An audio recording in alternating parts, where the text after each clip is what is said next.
On the surface, it looked like a celebration. Nearly 20,000 people packed into a legendary arena on a hot August night in 1990, flashbulbs popping, a championship on the line inside a steel cage, 2 title changes, Hulk Hogan returning from the dead, the biggest party of the summer they called it, and for 3 hours it delivered exactly what it promised. But underneath the confetti and the pyrotechnics, something else was happening. A slow motion tragedy that nobody in that building could see. Because sitting in that locker room, wrestling on that card, standing in those corners, was a collection of men and women who were living on borrowed time. One of them was hiding a secret so dark that even his closest coworkers had no idea. One of them would be gunned down in his own home in a mob-style execution. One of them was quietly plotting a betrayal that would blow up the company from the inside. And a shocking number of them would be dead before their time, some by the drugs, some by violence, some by simple exhaustion of the heart. This is not the story of the matches, this is the story of what was really going on behind them. The addictions being hidden, the wars being fought, the betrayals being planned, and the curse, if you want to call it that seemed to hang over one specific event like a shadow that nobody wanted to talk about. In this video, we expose the darkest truths behind WWF SummerSlam 1990, a champion being sabotaged by his own boss, a challenger who trained for the biggest match of his life before quitting in disgust, an injured star protecting wrestling's biggest secret, and a real-life conflict that would soon lead to death threats. By the end, SummerSlam 1990 stops looking like a wrestling show and starts looking like something far more tragic. But before any of that, you need to understand where the World Wrestling Federation was in the summer of 1990, because that is the only way any of this makes sense. The company was, by almost every measure, still on top of the world. The rock and wrestling boom of the 80s had made Vince McMahon a very rich man and had turned his cartoonish heroes into household names. Hulk Hogan was the biggest star the business had ever produced. The pay-per-view model was printing money. Kids across America were buying the action figures, wearing the t-shirts, and begging their parents to order the shows. From the outside, it looked untouchable, but cracks were starting to show. And the biggest crack of all was sitting right at the top of the card, wearing the championship belt. Because just 4 months earlier, at WrestleMania 6 in Toronto, Vince McMahon had made the single biggest gamble of his career. He had taken the belt off Hulk Hogan and put it on a face-painted, tassel-wearing, rope-shaking phenomenon named the Ultimate Warrior. And it was already going wrong. Let us start there with the Doomed King. The Ultimate Warrior was one of the most electrifying acts professional wrestling had ever seen. He would sprint to the ring at full speed, shake the ropes until they nearly snapped, and deliver promos so intense and so bizarre that they sounded like a man speaking in tongues. Fans could not get enough of the entrance, the energy, the sheer chaotic force of him. When he beat Hogan clean in the middle of the ring at WrestleMania 6, the torch was supposed to pass. Warrior was supposed to be the face of the 90s, the new Hogan, the man who would carry the company into its next golden decade. It did not happen. The truth, which everyone in the business could see, even if the fans could not, was that the Warrior was not built to carry a promotion the way Hogan was. He was a spectacular sprint, not a marathon. His matches were short because they had to be. His character worked best in small, explosive doses, and the moment he was asked to be the every night main event sell the house out champion, the machine started to sputter. Business began to decline almost immediately after he won the belt. House show attendance, which had soared under Hogan, started to sag. The buy rates softened, and Vince McMahon, a man who watches numbers the way a hawk watches a field, noticed. So look at what actually happened at SummerSlam 1990 and look at it closely, because the booking tells you everything. The advertised main event was the Ultimate Warrior defending his world championship against Rick Rude inside a steel cage. That should have been the centerpiece. The champion in the most dangerous match in wrestling, defending the richest prize in the sport. But it was not the centerpiece. Not really, because McMahon added a second main event to that show, Hulk Hogan returning from a storyline injury to battle the monster earthquake. And the entire build, the entire emotional weight of the broadcast was poured into that Hogan match instead. Think about what that means. The company had a reigning champion, and rather than let that champion headline his own pay-per-view, they brought back the old champion and made his comeback the real story of the night. And they were already hedging their bet. They were already propping the show up on Hogan's shoulders because they did not fully trust the man wearing the belt to carry it. The Warrior was the champion in name, But on that card, he was the co-feature to a man who was not even holding a title. It was a quiet vote of no confidence, delivered in front of 19,000 people who did not even realize they were watching it. And the numbers backed up the anxiety in the front office. The challengers the company lined up for the Warrior that year told the story on their own. He defended against Rick Rude, a man he had already beaten decisively the year before. He defended against Mr. Perfect. He was steered into a long program with a monster tag team. None of it caught fire the way a world champion's feuds are supposed to. Fans had watched the Warrior chase Hogan and finally topple him, and once that mountain was climbed, the character had nowhere obvious left to go. He was a hero defined entirely by his pursuit of the top, and now that he was the top, the magic began to leak out of him. House show crowds that had packed arenas under Hogan started to thin.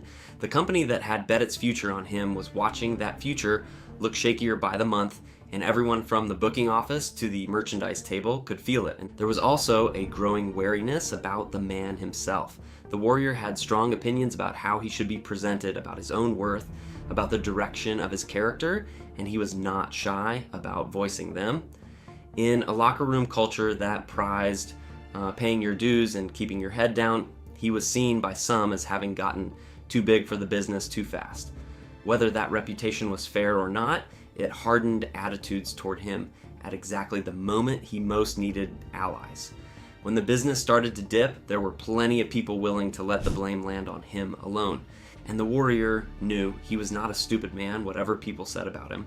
He could see that he was being treated as an interim measure, a placeholder, a bridge between two Hogan reigns, and the resentment that started to build in him that summer would eventually curdle into one of the ugliest business disputes in the history of the company. By January of 1991 at the Royal Rumble, the experiment was officially over. Warrior dropped the title, losing it in a match manipulated by outside interference. Also, the company could steer the belt back toward Hogan. The reign that was supposed to define a decade lasted just 9 months and change, and it was remembered not as a triumph, but as the answer to a trivia question about the time the belt got put on the wrong guy. But that was not the end of the bad blood. It was barely the beginning. The following summer at SummerSlam 1991, the Warrior found the one piece of leverage he had left. He was booked in the main event, tagging with Hogan against Sergeant Slaughter's group, and the match had already been advertised. So on the day of the show, Warrior handed McMahon what has become known in wrestling lore as the ransom note, a written list of financial demands, essentially threatening to not walk through the curtain unless he was paid what he felt he was owed. McMahon, cornered, agreed to the demands to get the show done, and then, the instant the match was over, he suspended the Warrior indefinitely. He is said to have sent Warrior a letter telling him in so many words that fame had gone to his head, that he had become impossible to work with, and that he had become a legend in his own mind. The relationship was scorched to the ground. The two sides would circle each other for years afterward. There were brief, doomed reunions, there were lawsuits, there was a company-produced video years later that painted Warrior in the worst possible light. A hit piece that he never forgave and that reportedly wounded him deeply right up until the end. And the end, when it came, was almost unbearably cruel in its timing. In April of 2014, after nearly 2 decades of Cold War, Warrior finally made peace with the company. He was inducted into the WWE Hall of Fame. He appeared at WrestleMania. And then on a Monday night, he walked out in front of the fans one last time and delivered a speech that would haunt everyone who heard it. He spoke about how every man's heart one day beats its final beat, how every man's lungs draw their final breath, and how the spirit of a man lives on in the memories of those who honor him. The next day, April 8th, 2014, the Ultimate Warrior collapsed outside a hotel in Arizona while walking to his car with his wife. He died of a heart attack. He was 54 years old. 3 days after taking his rightful place among the legends, he was gone, as if he had held on just long enough to close the circle. That is the dark truth behind the champion at the top of the SummerSlam 1990 card. A reign that was quietly being sabotaged even as it happened. A man being set up to fail so the old king could return, and a bitterness that would follow him for the rest of a life that ended far too soon. But the man he beat that night in the cage has a story that is, in its own way, even more revealing about the rot underneath the glamour. Because Rick Rude did everything right, and it cost him anyway. Ravishing Rick Rude was one of the most gifted performers in the entire company. A chiseled, arrogant heel with an airbrushed swagger and one of the best sets of ring skills of his generation, Rude had spent years building himself into a legitimate main event talent. His feud with the Warrior went back to 1989, and there was real history there. Rude was the only man who had ever pinned the Warrior for a championship, taking the Intercontinental title from him at WrestleMania 5. So when the Warrior became world champion, Rude was the natural first challenger, the one man with a legitimate claim to have already beaten him, and Rude took it seriously, deadly seriously. In the weeks leading up to SummerSlam, the company aired vignettes of Rude training like a man possessed, hitting the bags running, transforming himself. He cut off his signature long hair and adopted a shorter, harder, more focused look. He was signaling to the world that this was not a joke.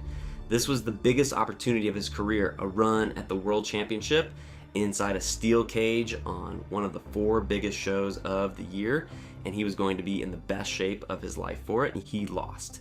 Of course he lost. The result was never really in doubt. The Warrior went over, retaining the title, and Rude did the job like the professional he was. That is the business. Somebody has to lose. There is no shame in it. But here's where the dark truth comes in, because according to Bret Hart, who was in that locker room, what broke Rick Rude was not the loss. It was the paycheck. When Rude found out how much the Ultimate Warrior had been paid for that main event and compared it to what he himself had received for the exact same match, he was, by Hart's account, disgusted. Here he was, the man who had trained his body to the limit, cut his hair, taken the whole thing more seriously than anyone, and he was being compensated at a fraction of what his opponent walked away with. The gap was not just wide, it was insulting. That was the moment something died in Rick Rude's relationship with the company. Within weeks, he was on his way out. He was scheduled to move into a new feud with the Big Boss Man, a program that started with Rude and his manager insulting Boss Man's mother. But Rude never really got going with it. By October of 1990, just weeks after the biggest single match of his World Wrestling Federation career, Rick Rude had left the company. On television, they explained his disappearance with a storyline suspension. In reality, he was gone, walked out over money and respect, and he would never main event for that company again. He landed in the rival promotion, where he did some of the best work of his life, but the body was already breaking down. A brutal back and neck injury, suffered in a match in Japan in 1994, effectively ended his in-ring career while he was still in his mid-30s. He hung on around the industry as a manager and an enforcer, one of the sharpest talkers the business ever produced, reduced to standing at ringside because his spine would no longer let him wrestle. And on April 20th, 1999, Rick Rude died of heart failure. He was 40 years old. Like so many men from that era, his body had been asked to do the impossible for too long, propped up in ways that eventually caught up with him. The self-proclaimed sexiest man alive, the man who took the SummerSlam main event more seriously than anyone else on the card, was gone before he ever saw 41. So that is 2 men from the top of the marquee. The champion, doomed and resentful. The challenger, disillusioned and gone within weeks. But if you want the single darkest secret being carried through that building on the night of August 27th, 1990, you have to look a little further down the card, to a man who won a championship that night while hiding something that almost nobody knew. His name was the Texas Tornado, and underneath his wrestling boot there was a lie he had been living for 4 years. Kerry Von Erich was wrestling royalty. He came from the most famous wrestling family in America, the Von Erichs of Texas, sons of the promoter Fritz Von Erich, adored across the South like local gods. Kerry was the golden one, tanned, muscular, and possibly charismatic, with a smile that made arenas swoon. He had held the biggest championship in the old National Wrestling Alliance. He looked, quite literally, like a superhero come to life. When his family's territory collapsed at the end of the 80s, Kerry signed with the World Wrestling Federation. They renamed him the Texas Tornado, stripping away the family name, and they gave him a fast, hot push. And at SummerSlam 1990, in what was supposed to be a triumphant new beginning, the Texas Tornado defeated Mr. Perfect to win the Intercontinental Championship. A gorgeous feel-good moment, a second-generation star capturing gold on the big stage. But here is what the cheering crowd did not know. Here's what most of the men in that locker room did not know. Kerry Von Erich was wrestling on a prosthetic foot. 4 years earlier, in 1986, Kerry had crashed his motorcycle on a Texas road, colliding with the back of a police vehicle. The accident crushed his right foot and dislocated his hip. And then, in a decision that tells you everything about how driven and how reckless these men could be, Kerry tried to walk on the damaged foot before it had healed. The result was catastrophic. The foot could not be saved, it was amputated. And Kerry Von Erich kept wrestling. He kept it a secret from the fans, which you might expect. But he also kept it a secret from most of his fellow wrestlers, which is almost impossible to believe. He wore a specially designed prosthetic he showered with his boots on to keep anyone from seeing. On the rare occasions when his boot was accidentally pulled off during a match and someone caught a glimpse, the family would quickly wave it away as a rumor, as hearsay, as nonsense. He built an entire second career, including that SummerSlam championship win, on a foot that was not there. But think about what that costs a body. Think about the pain of wrestling, of taking bumps, of running the ropes, of landing on a leg that ends in a prosthetic. It was constant, it was agonizing. And to manage it, Kerry did what far too many wrestlers of that era did. He turned to painkillers, and the painkillers turned into an addiction that would slowly consume him.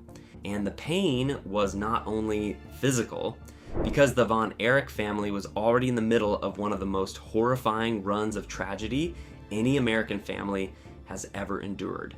Kerry's brother David had died in 1984 at just 25. His brother Mike took his own life in 1987 at 23, and his youngest brother Chris took his own life in 1990, the very same year Kerry stood in that ring at SummerSlam, holding a championship belt over his head at just 21 years old. And so picture it again, that triumphant moment, the Texas Tornado, arms raised, new champion, the crowd on its feet. And inside that man, at that moment, was a body held together by a prosthetic and painkillers, and a heart broken by the loss of brother after brother after brother. The smile was real, but so was everything underneath it. The story does not have a happy ending. Kerry's addiction deepened. His marriage fell apart. He was arrested on drug charges, first getting probation, then facing the real possibility of prison time after a second arrest. His body was failing and his legal troubles were closing in, and the grief of his brothers never left him. He had reportedly begun telling friends that he intended to join his brothers. On February 18th, 1993, less than 3 years after that SummerSlam victory, Kerry Von Erich took his own life at his father's ranch in Texas. He was 33 years old. Of Fritz Von Erich's 6 sons, only one, Kevin, would survive him. It is one of the saddest stories in the history of the business, and it was standing right there in that ring in 1990, hidden in plain sight, celebrated by a crowd that had no idea what it was really watching. If any of this is difficult to sit with, that is because it should be. These were real people, and the pressures that broke them were real. Let us hold that in mind as we keep going, because the darkness around this particular show did not stop at the individual performers. Some of it was seeping in from the outside world, because in the summer of 1990, the world was on the brink of war. On August 2nd, 1990, just 25 days before SummerSlam, Iraq invaded neighboring Kuwait. The United States and its allies began mobilizing for what would become the Gulf War. And back in the offices of the World Wrestling Federation, a decision was being made that would produce one of the most controversial storylines the company has ever run. Sergeant Slaughter had been one of the most beloved patriotic heroes of the 80s, a drill sergeant character who wrapped himself in the American flag and beat up anyone who insulted it. He returned to the company in the summer of 1990. But rather than bring him back as a hero, McMahon had another idea. He wanted Slaughter to do the unthinkable. He wanted him to turn against his own country and become an Iraqi sympathizer, aligning himself on television with the enemy that America was preparing to fight in a real war with real soldiers and real deaths. At SummerSlam 1990, the seeds of this were just being planted. Slaughter was on the card, and the invasion had happened only weeks before, so the shadow of it was already there in the building, even if the full ugliness of the angle had not yet unfolded. Over the following months, it would escalate to a degree that shocked even hardened wrestling fans. Slaughter would praise the Iraqi dictator on camera. He would denounce his own country as weak. He would sing Happy Birthday to Saddam Hussein in the ring.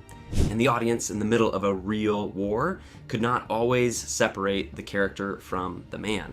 The heat became genuinely dangerous. Slaughter began receiving real death threats. Not storyline threats, real ones against him and against his family from people so enraged by the gimmick that they wanted to hurt him for real. He has spoken since about how frightening it became, how seriously people took it, largely because he took it so seriously himself. The company even had to move a major event to a different, smaller venue, and the whispers were that security concerns and soft ticket sales were behind it. He would go on to win the World Championship in that persona, taking it from the Ultimate Warrior at the start of 1991, before losing it to a red, white, and blue Hulk Hogan at WrestleMania 7 in a match that was essentially staged as America symbolically defeating its enemy. It is remembered today as one of the most tasteless promotional decisions in the company's history. A wrestling promotion trying to make money off a war that was killing real people. And it started quietly in the same summer that gave us SummerSlam 1990.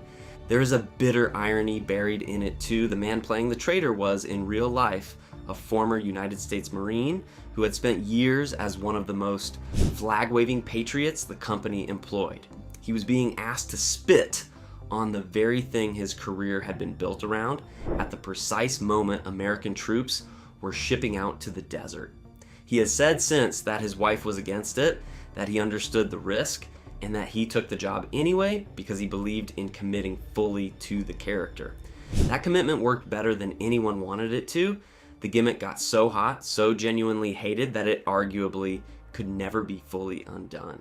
Even after the war ended and the storyline mercifully wound down, even after tearful promos begging his country to take him back, a portion of the audience never quite forgave the character, because for a while there, in the middle of a real conflict, it had not felt like a character at all. That is the dark truth hovering over the whole event. Even the storylines were being contaminated by real-world tragedy, by a war that had just begun a few weeks before the bell rang in Philadelphia. The line between the show and the world outside had blurred, and real people were catching the fallout. But not every betrayal on that card was about geopolitics.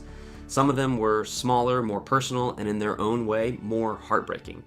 Take what happened to Dusty Rhodes that night. Dusty Rhodes, the American Dream, was one of the most beloved figures in the history of the sport.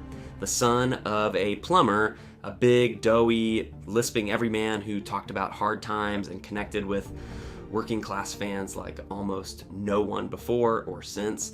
When he came to the World Wrestling Federation, they gave him a valet, a plus-size, joyful woman named Sapphire, and the two of them became a genuinely charming act. She was his friend, his dance partner, his corner. The bond between them was the heart of the whole thing. And at SummerSlam 1990, that bond was destroyed in front of everyone. Before Dusty's match, the $1 Million Man, the villain whose entire character was built on the idea that everyone has a price, came out to make an announcement. He revealed that he had bought Sapphire, purchased her loyalty, paid her to abandon the American Dream. Sapphire was gone, revealed to have taken Ted's money, and Dusty, blindsided and heartbroken in the storyline, lost all will to compete. He lost the match, and more than that, he lost the thing that had made his World Wrestling Federation run special. It was, in a way, the beginning of the end of Dusty's time there. Within months, he would be gone, headed back to the rival company, his big money run in the World Wrestling Federation, fizzling out in a haze of strange booking decisions. The man who had been one of the biggest stars in the world just a year earlier had watched his character get quietly dismantled. And Sapphire, the woman at the center of that betrayal storyline, has her own sad footnote. Her real name was Juanita Wright, and she was not a young woman even during that run. A few years after leaving the spotlight in 1996, she died of a heart attack. Another name on a list that, as we are about to see, gets much longer than anyone would like. Before we get there though, consider what was happening in the tag team division on that same card. because it tells another quiet story about how the business treated the people who had given it everything. The World Tag Team Championship changed hands at SummerSlam 1990 with the Hart Foundation defeating Demolition in a 2 out of 3 falls match. And Demolition, the face-painted leather and spikes team that had been one of the most dominant and popular acts in the company just a couple of years earlier, was in the middle of being quietly dismantled. Here is the part most casual fans never noticed. Demolition had originally been 2 men, Axe and Smash, but by 1990 the company had added a third member, a younger, fresher man called Crush, and had begun rotating him in. The reason was not really a storyline reason. The truth was that Axe, played by a veteran named Bill Eadie, was aging and dealing with health problems, and the promotion wanted to phase him out while keeping the lucrative Demolition name alive with younger bodies. So at SummerSlam, when the titles were lost, it was largely the younger members carrying the load. The old warhorse was being eased toward the exit. It is a small thing buried in the middle of a pay-per-view card, but it is the same story as everything else. A performer who had helped make the company money, worn out, replaced, and moved along, with a storyline draped over the business reality like a curtain over a window. The Demolition name would limp on for a while longer, and then quietly fade, and the men underneath the paint would scatter, their bodies carrying the mileage of years on the road. There is one more thread to pull before we reach the darkest truth of all, and it involves 2 of the most talented young performers in the entire company, whose match on that card was quietly compromised by a hidden injury. The Rockers, Shawn Michaels and Marty Jannetty, were the best young tag team in the business. Fast, flashy, high-flying.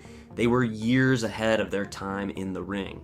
At SummerSlam 1990, they were scheduled to face the powerhouse team of Power and Glory, Hercules, and Paul Roma. On paper, it should have been a showcase, a chance for these gifted athletes to steal the show. But Shawn Michaels came into that match hurt. He was carrying a real injury, and it turned the bout into something far more limited than it should have been, essentially a glorified handicap situation where he could not do what he was capable of. The match was short, Power and Glory ran through them, and what should have been a highlight became one of the more forgettable entries on the card.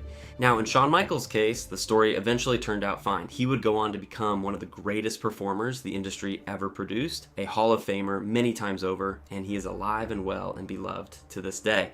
But the hidden injury at SummerSlam 1990 is a small window into the larger truth of that locker room. Almost everyone in it was hurt. Almost everyone was carrying something they were hiding, whether it was a bad back, a bad knee, a prosthetic foot, an addiction, or a resentment.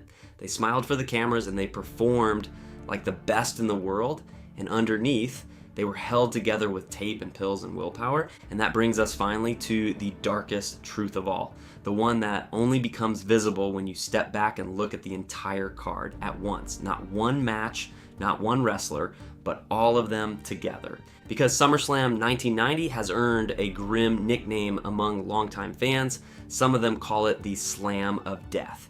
And once you understand why, you will never be able to watch it the same way again. Go down that card. Look at the names and then look at what happened to them. The Texas Tornado, Kerry Von Erich, who won the Intercontinental title that night. Dead by suicide in 1993 at 33. Rick Rude, who challenged for the world title in the cage.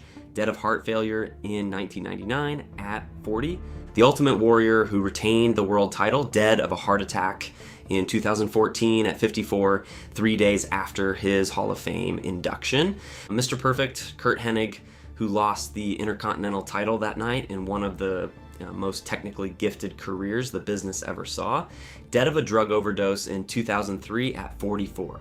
Dino Bravo, who stood in Earthquake's corner against Hulk Hogan. This one is perhaps the most chilling of all. After leaving wrestling, Bravo became involved with organized crime, reportedly tangled up in cigarette smuggling connected to a Montreal crime family. In March of 1993, he was found in his home, killed by multiple gunshots in what investigators described as a gangland-style execution. He was 44. The murder was never solved. It remains an open case to this day. Earthquake John Tenta, the massive challenger in Hogan's co-main event, Dead of bladder cancer in 2006 at just 42. The Big Boss Man, who worked as a guest referee and stood in Hogan's corner, dead of a heart attack in 2004 at 41. Bad News Brown, the tough, uncompromising brawler who wrestled Jake Roberts that night, gone in 2007. Hercules, one half of Power and Glory, gone in 2004 at 47. Sapphire, Juanita Wright at the center of the $1 Million Man Betrayal, gone in 1996. And you can widen the lens even further because this was the exact moment in the company's history when its greatest living legend was fading away. Andre the Giant was not on the SummerSlam 1990 card, but just a few months earlier at WrestleMania 6, the same show where the Warrior won the belt, Andre had made what amounted to his farewell to the company, wrestling as part of a tag team and losing the titles. By 1990, his body was in a state of collapse. The condition that had made him a giant, that had made him the biggest attraction in the history of the sport, was also slowly killing him. His back was ruined. His joints were failing. Every step was agony. He was one of the most famous human beings on the planet, and he was quietly falling apart at the very time this show was going on. In January of 1993, just days after burying his father in France, Andre the Giant died of heart failure in a Paris hotel room. He was 46. He belonged to the same instant in time as SummerSlam 1990, the same declining generation, and he did not outlast it by long. Then there is the strange case of the two men who fought in the mid-card that night, Jake Roberts and Bad News Brown, whose paths afterward could not have diverged more sharply. Jake the Snake Roberts was one of the most brilliant psychological performers the business ever produced, a master of the slow build and the dark promo. He was also, for decades afterward, one of its most devastating cautionary tales, consumed by addiction so severe that at his lowest he was widely expected to die at any moment, that he eventually got clean years later with the help of a friend and lived to be inducted into the Hall of Fame, is one of the rare, genuinely hopeful footnotes attached to anyone from this card. His opponent that night was not so fortunate. Bad News Brown, whose real name was Alan Koge, had been an actual Olympic bronze medalist in judo before he ever wrestled. A legitimately tough and accomplished athlete. He died of a heart attack in 2007. 2 men, 1 match, 1 survivor. And that is still not a complete list. When fans who have gone back and studied this show count up everyone involved, the wrestlers, the managers, the valets, the people who have since passed away, the number climbs into the double digits. More than a dozen human beings who were alive and performing and standing in that arena on that August night, who are no longer with us. Many of them gone young, many of them gone in ways that trace directly back to the punishing, chewed up life of a professional wrestler in that era. The bodies broken down by the road, the hearts worn out by the substances used to keep going, the minds crushed by pain and pressure and grief. There's no supernatural curse here. That is important to say plainly. There's no ghost haunting the Philadelphia Spectrum. What there is something much more real and much more sobering. An industry that for decades took extraordinary human beings, worked them to the bone, offered them no safety net, provided no real health care, no guaranteed contracts, no off-season, and looked the other way, while a culture of painkillers and other substances took root because that was the only way many of them could keep showing up. These men and women were not cursed. They were used up. In SummerSlam 1990, precisely because it was so stacked with talent, so full of stars, ended up being one of the starkest illustrations of that cost that you will ever find on a single sheet of paper. That is the real dark truth behind SummerSlam 1990. Not anyone's secret, though there were plenty of those. It is the accumulation. It is what happens when you take a snapshot of the wrestling business at the peak of its glory and then let 35 years pass and see who is still standing. The show itself, if you go back and watch it, is remembered as a fairly mediocre night of wrestling. Critics at the time and since have called the booking strange and the matches uneven, the Warlord squashing Tito Santana, the convoluted mess of the Hogan and Earthquake finish, the sad little end of the Sapphire Angle. It is not the beloved classic that some of the other events from that era are. On pure in-ring merit, it is a footnote. But as a document, as a photograph of a moment in time, it is something else entirely. It is a gathering of ghosts who did not yet know they were ghosts.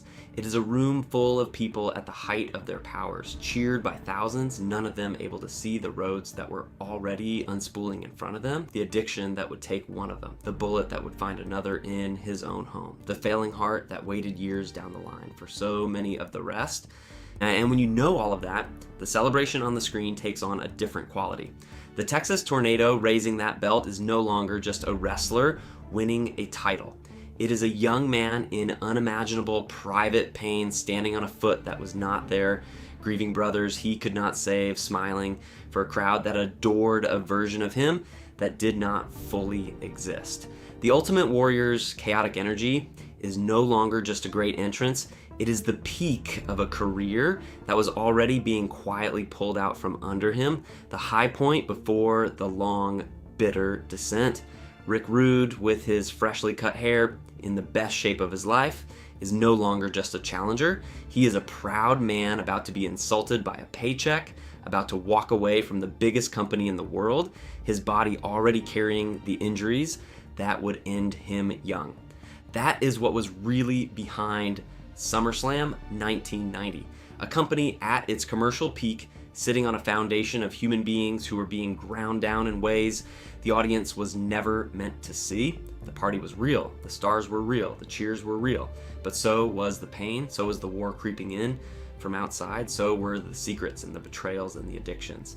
And so, in the end, was the terrible, quiet arithmetic of how many of those people would not live to see old age. The men and women who performed that night gave the fans a night to remember. They took bumps and hit their marks and told their stories and sent everyone home happy, all while carrying loads that most of us could not imagine. Whatever else you take from this, take that. The people on that card deserve to be remembered not just for what they did in the ring, but for what it cost them to do it, because for far too many of them, the price turned out to be everything. So the next time you see that highlight reel, the confetti and the cage and the champions holding up their gold, look a little closer. Behind every one of those smiles was a story the cameras never told. And behind the biggest party of the summer was a truth far darker than anyone in that arena could have known. If you found this look behind the curtain compelling, and if you want more deep dives into the hidden history and the real human stories behind the wrestling business, then take a moment to like this video and subscribe to the channel.